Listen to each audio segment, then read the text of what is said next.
ขอเจริญพรออกตนโยมหลังจากที่ได้โพสต์คลิปวิดีโอ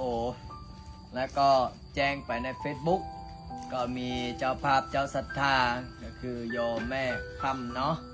และก็โยมแม่สมจิตแล้วก็เจ้าโชคเจ้าโชคน้อย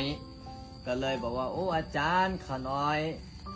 เห็นพระอาจารย์ลงคลิปลงวิดีโอก็เพิ่งลงไปหากระลงนี่ละ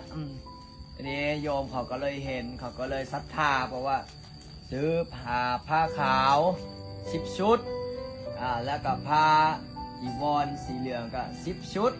เพื่อที่จะมาถวายพระอาจารย์ให้กับลูกเนนหรือว่าให้กับลูกๆน้อยๆละพ่อขาวก็สิบวชเป็นเนนละสิบวชเป็นเนนละก็ขออนุโมทนาสาธุบุญกับโยมแม่คำโยมแม่สมจิตแล้วก็เจ้าโชคน้อยได้มาถวายผ้าไตรจีวรแล้วก็ผ้าขาวมื้อนี้มื้ออื่นกันสิมีพิธีบวช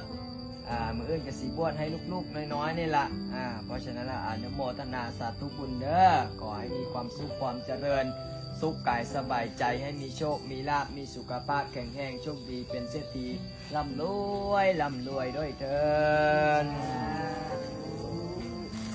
ชุดขาวว่างวันนี้ก่อนเอาไว้ชุดในสาธุไปซักก่อนจับเอาเลยไอ้โชคจับให้เนี่ยตั้งใจบวชได้ตั้งใจสวดมนต์ได้ตั้งใจสวดมนต์ได้